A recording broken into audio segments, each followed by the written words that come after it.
อย่าลูกพอมันสิเปื้อนงามบ่ เอ้ยใจเย็นใจเย็น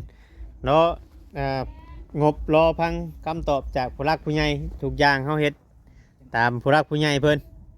ได้มะเร็งเขาจะไปทาให้ทานั่นนี่ยาบ่ได้ยิง บ่ อันนี้ได้อันนี้ ตาพอได้แยงบ่ บ่ได้ยิงดิอันนี้โอ้มาฮักคือน้องดาวเนาะบ่ได้โอ้ข่อยก็ได้คือกันว่ะห่างกันแหละเดี๋ยวไปใช้กันแหละก็ได้คือกันจ้ะ เลิกได้เลิกงานได้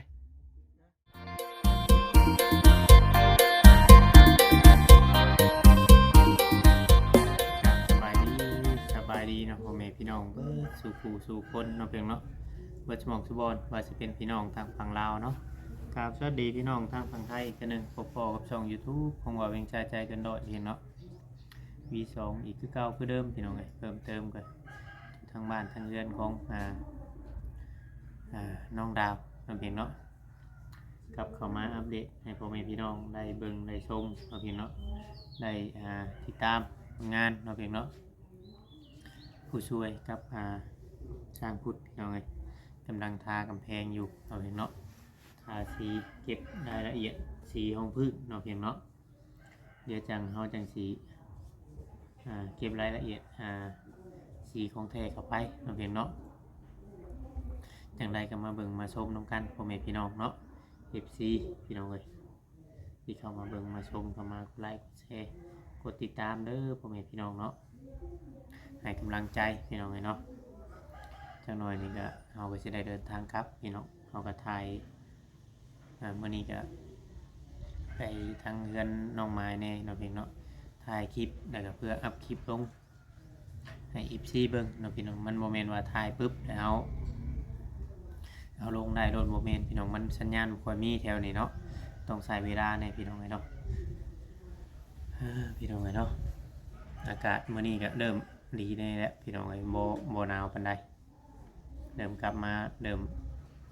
พอดีพองามพังเบิ่งมื้ออื่นอย่าฮ้อนมาจากถึกช่วงประสบที่เราจะทำบุญหาแม่น้องไม้จะว่าฮ้อนมาจากน้องเพียงเนาะจังใดก็ติดตามพี่น้องเลยติดตามให้กำลังใจเนี่ยเด้อพ่อแม่พี่น้องเนาะ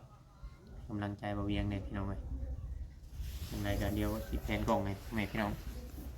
FC ได้เบิ่งได้ชมกันพี่น้องเนาะไม่ก็บ่ได้ใช้เพราะว่าไม่เบิดแบตพี่น้องเพิ่นกำลังเก็บสีกำแพงกำยังอยู่พี่น้องเนาะแต่ก็ทาง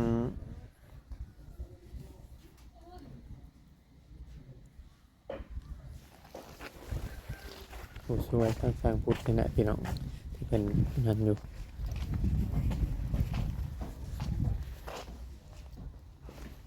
มายังเนี่ยเอาตะกร้าชะบูมาอาบน้ำบ่นี่ มาอาบน้ำอยู่พี่เลยนะพี่น้องจงใช้สิเมื่อค้ำสะเบิง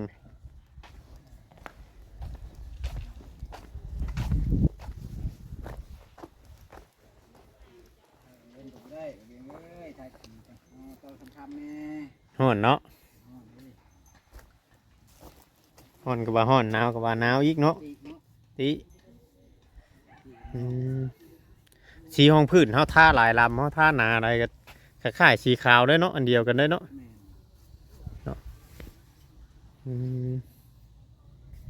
สบายดีเลยนั่นแหละพี่น้องเฮาเอาแปรงเก็บเอาเพราะว่าอย่ามันถึกกับเด็กนะฮะเฮาอยู่เป็นนุกกิ่งเนี่ยมันสิเป็นละอองสีแบบขาวๆมันสิปิวถึก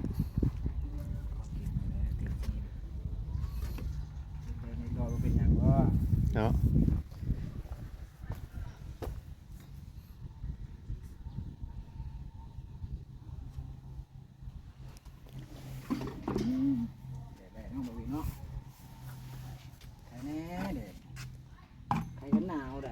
ใครกลัวบ่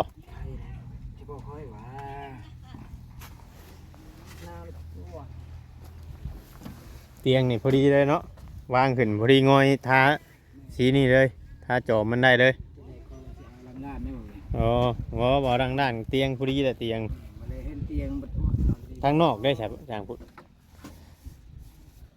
ประตูนั่นได้ใช่จางพุทธตัวใหญ่สูงได้ตัวใหญ่ เอาลังล้านตัวใหญ่เนาะ นายคำนึงเต้นก็สิเอาลังลาดแล้วแบบ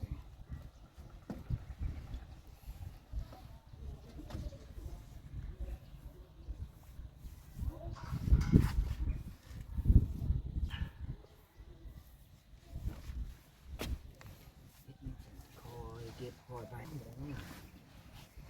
แห้งมันจะเปื้อนๆดิ ยันเปื่อนยันยังไปแล้วมานั่งยังจะเปื่อนนะบอกคอยเห็ดเอง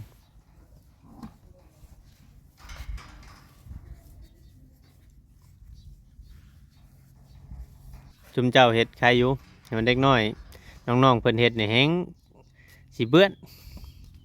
เพอเขาเป็นวัยรุ่นเขาใจฮ้อนแน่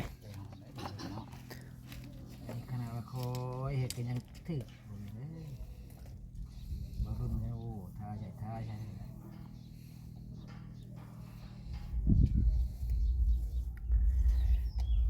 เปิดตัวเนาะ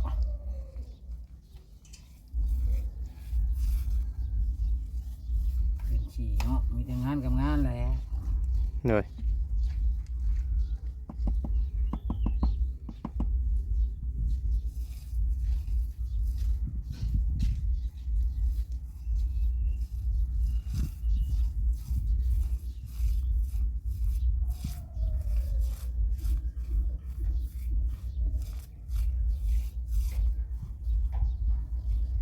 จะชูนมาแต่ทางใด ฮะ จะมาแต่ไหน มาแต่ไปซื้อน้ำ โอ้ ไปซื้อน้ำมาเมียน40แพ็คกับมันใส่ตุกใหญ่ได้มาไว้ให้น้องๆกินแต่ละมื้อ เนาะจะตอนมีโอกาสไปเนาะ แม่นมันบ่ได้มีรถไปเอาง่ายได้บ่ แม่ ยืมรถไทยเพิ่นไปแล้วเอามาเลย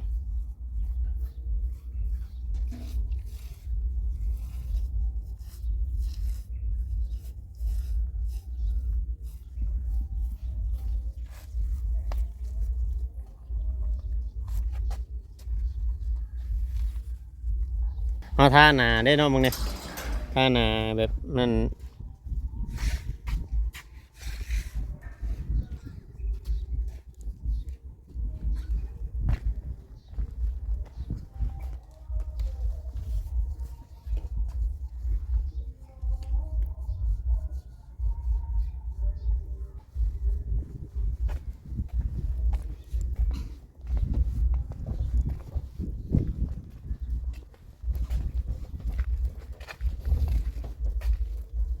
เห็นยังบัดนี้จะเข้าอันนี้แล้วจะโอ้ยหายใจพืชได้อฮะโอ้ยหมอนี่เจะเพิ่นจะหายใจบ่ออกเฮ้ยมันเจ็บคักนะเว้ย อย่าแม่ บ่มีแนวเด่นบ่ไปเด่นน้ำน้องนิ้วผมไป มาแล้วไปไปแต่พร้อมหาผม เพิ่นขนน้ำลงชออยู่ได้ผมอ่ะ บอก แม่น จ ขอยมาแต่เอาน้ ำำสบายดีโดยมันขนน้ำลงชออยู่กินนี่ย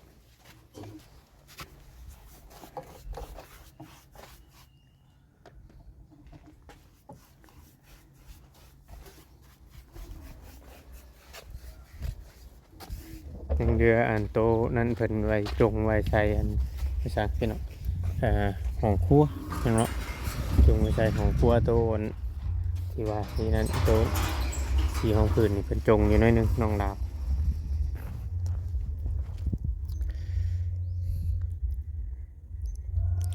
แต่เพิ่นนั่น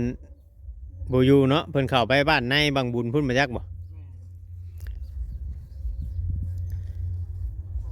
เราวิ่งตามบอกเด้อว่ะกับบ้านทางบ้าน มันเข้าไปบ้านในบางเชียงตู้คุณไอพี่น้องบางบุญมาอยู่มีแต่ว่าอันนี่ทางเขาผู้ช่วยมาเก็บมันเนี่ยเก็บสีเก็บรายละเอียดนะครับมันได้เข้ามาเมื่ออื่นมีแต่ว่าเขาสิเก็บสีอันโตอันน้ำตาลนี้เนาะเพียงเนาะสีอันที่ว่าเขาทาเมื่อวานนี้เก็บสีส่องกำแพง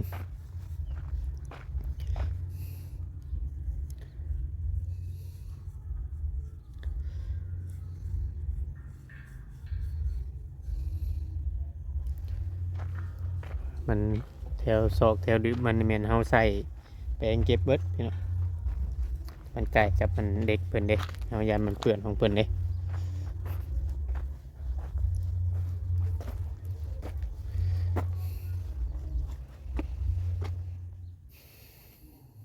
ว่ามันนั่นสาบกำแพงมันบ่อยากละเอียดปานใดเนาะเซลตีนมันก็เลยอยากทายากแน่นอนนึงเนาะตีนมันก็อยากยากแน่นอนนึงมันบ่ค่อยละเอียดปานใดเด้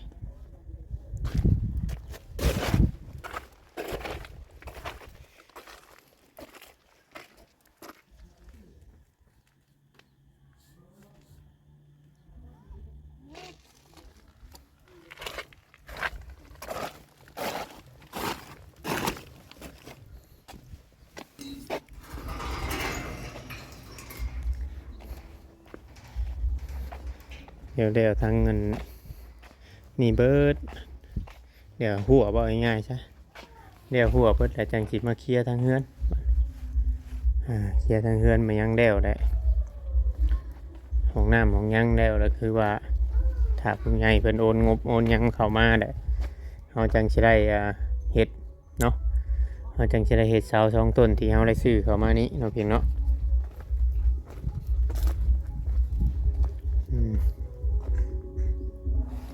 แล้วก็สิได้ถามเมืองเพิ่นแล้วก็สิซื้อสีตัวนี้เข้ามาเลยนี่พี่น้องแต่ถามเมืองผู้ใหญ่เพิ่นดีก่อนเดี๋ยวเฮาสิซื้อสีตัวนี้เข้ามาให้ทางผู้ช่วยทาเลยเพราะว่าจะมีอยู่1 ปอง2 ปอง3 ปอง4 ปอง5 ปอง6 ปอง7 ปอง8 ปอง8 ปองคำว่าลายเป็นปองใหญ่นะพี่น้องลายเป็นปองใหญ่นะ18 ปองแล้วก็เอาทาเอา TOA เนาะพี่น้องบัด TOA มันร้อนมาแล้วพี่น้องเนาะมันเสร็จน้ำเอาน้ำเสร็จออกตอนนั้นเสร็จของน้ำนั้นมันเริ่มร้อนมา TOA มาใส่แก่ละส่งงามแล้วแล้วฮ้อนเด้เข้าไปกินนี่เนาะเข้ากระถางกินนี่อดบ่ได้เด้จ้ะฮ้อนสิอาบน้ำบ่บาดฮะ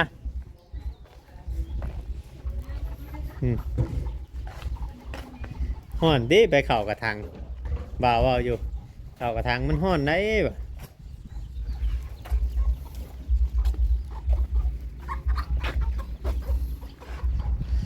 มันก็อันนั้นแล้วบัดนี้เนาะพี่เนาะหลังจากที่ว่าเอาเป็ดไปเป็นยังเดือตัวขี่ตัวเก่าพี่นะพี่น้องแล้วจังบัดเลี้ยวเบิดทุกอย่างเลยก็เพิ่นมาล้างเบิดล้างออกเบิดเนาะพี่เนาะเกี่ยงกวยสะอาดสะอ้างตามคำขอของ FC เนาะพี่เนาะหรือว่าผู้ใหญ่เนาะพี่เนาะเบิ่งเอาเนาะพี่เนาะตัดกันเปื้อนงามเฮ็ดคักแน่สมบูรณ์ทุกอย่างเนาะพี่เนาะก็เบิ่งไปนำกันส่วนเขาน้องจ้อยเขาน้องน้องถ้วยเดี๋ยววันได้จะเข้าไปอัปเดตให้พ่อแม่พี่น้องได้เบิ่งอีกเนาะพี่น้องมาอัปเดตทางนี้ก่อนเนาะติดตามเรียกงานตัวนี้เพราะว่าผู้ใหญ่เพิ่นให้เฮาติดตามในส่วนนี้เนาะพี่น้องก่อนเพิ่นว่าขอในเด้อเวียงเบิ่งในส่วนนี้ก่อนว่าเฮาก็พยายามถ่ายทุกหลังขนาดมันหนักถ่ายบ่ได้พี่น้องถ่ายไปก็มันบ่มีเวลาลงนะบ่มีเวลาลงคลิปบ่ทันเดี๋ยวมื้ออื่นเข้ามาว่างๆเฮาก็สิถ่ายพ่อแม่พี่น้องได้เบิ่งได้ชมนำกันนี่เดี๋ยวให้เพิ่นมันไปก่อนพี่น้อง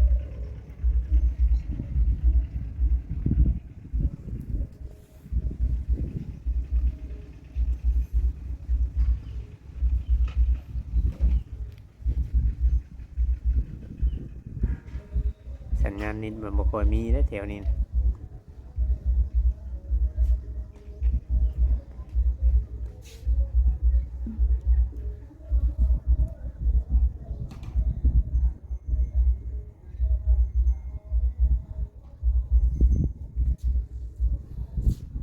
เบิ่งเด้อผู้ช่วยเด้อเอาขึ้นไปก้มแบบเดี๋ยวพอแห้งนะเจ้า เจ้าบ่ห้ามเตียงไปห้ามเตียงไปคือเก่าแล้วคำเตี้ยผู้ใดเตี้ยบ่อยากถึงเนาะเอาหลังล้านนี่นะผู้ช่วย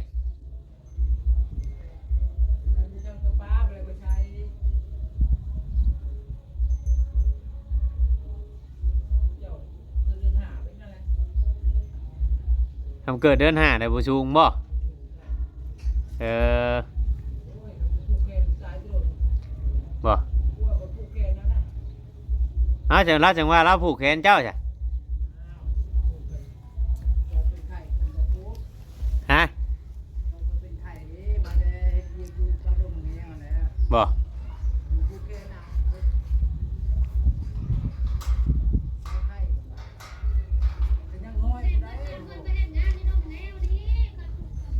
แต่อย่างน้อยนะแต่อย่างน้อยน่ะเราผูกเจ้า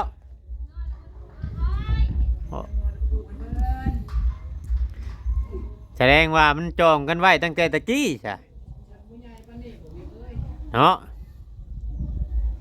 มันจองกันไว้ตั้งแต่ตะกี้พุ่นอืมแต่ว่ามักกันก็แต่ยังน้อยพุ่นบ่จัก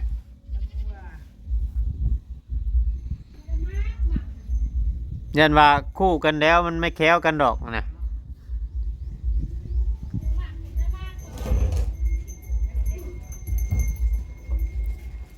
โอ้งัวไผหลายตัวแท้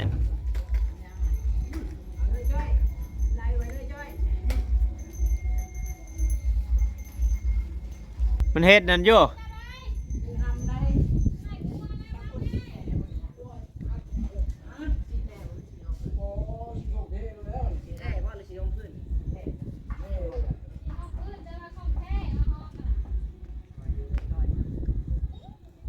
น้องจ้อยอยากไล่บ่ เออเริ่มอยากไล่แล้วมาใหม่แล้วเนาะมาเบิ่งได้โอ้ยFCแฮง FC แฮงเว้าอยู่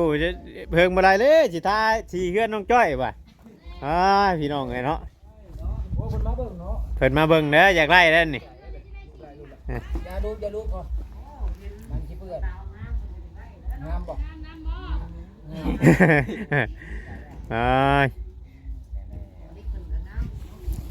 ใจเย็นใจเย็น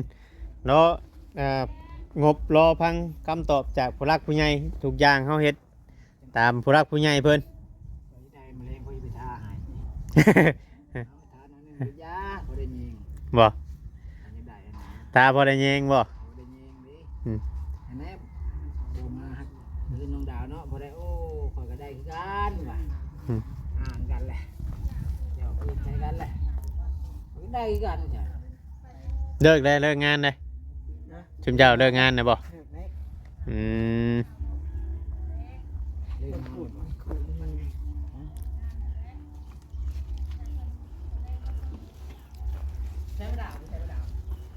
บ้านข้าวบ้านใหญ่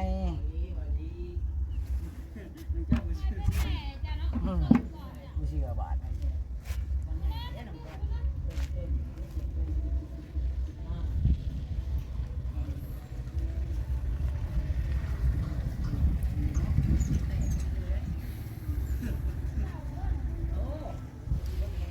ขักบ่อยู่ทางไหนวะขักบ่อยู่ทางไหนคือแต่บ่ขักกับบ่ข้าวแลใหญ่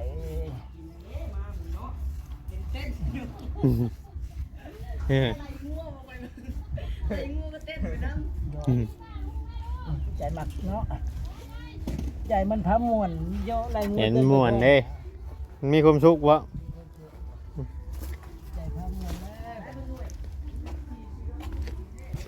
สีขาวเลยนี่ก็คักได้เนาะสีขาวเลยนี่ก็คักอยู่งามอยู่พี่น้องถ้าเป็นขาวเลยนี่ว่าจะ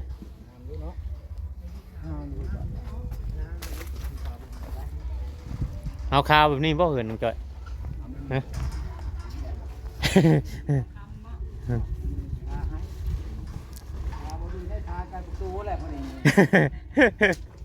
ข่าวมันเป็นเท่เนาะ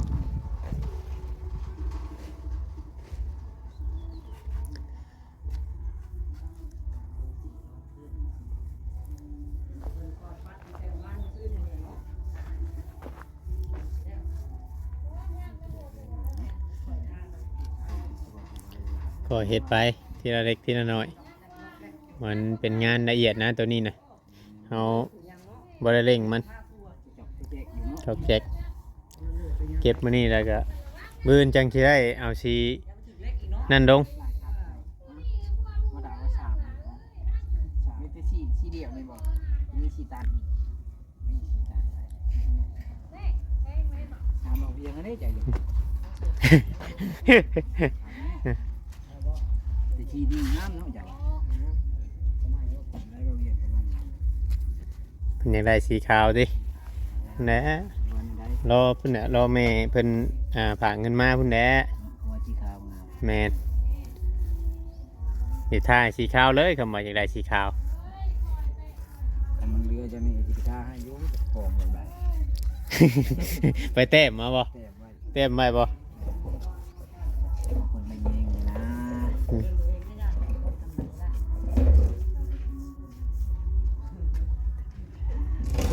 นักเต้นนั่นอย่าได้ พี่น้องเนาะ ชายผู้ช่วย นี่ได้สินั่นแหละพี่น้องเนาะให้ชุมเพิ่นเก็บงานเก็บรายละเอียดไปแล้วเฮาก็สิได้เดินทางบัดนี้เนาะพี่น้องจังได๋ก็ผิดพลาดประการใดก็ต้องกราบขอโทษขออภัยนำแม่ FC เด้อบัดสุขุทุกคนพี่น้องเอ้ยจังไดก็อยู่ดีมีแฮงบัดสุขุทุกคนหักแพงคือเก่าคือเดิมอยู่ยังอยู่กลางหัวทางกำแพงเนาะพี่เนาะห้องน้องลาวเนาะพี่เนาะจังไดก็คลิปนี้ก็ถ้าว่าผิดพลาดประการใดก็ต้องกราบขอโทษขออภัยหลายๆพี่น้องเอ้ยจังไดก็มาเบิ่งมาชมน้องกันพี่น้องเอ้ยเนาะ FC ทางฝั่งไทยฝั่งลาวทางต่างประเทศที่ว่าเพิ่นให้ความสนับสนุนเนาะช่อง YouTube ของบ่าวเวียงเบิ่งคลิปเบิ่งโฆษณาแต่ต้นจนจบขอขอบคุณหลายๆพี่น้องเนาะขอกล่าวคำว่าสบายดีเด้อพ่อแม่พี่น้องเบิดทุกผู้ทุกคนเนาะ FC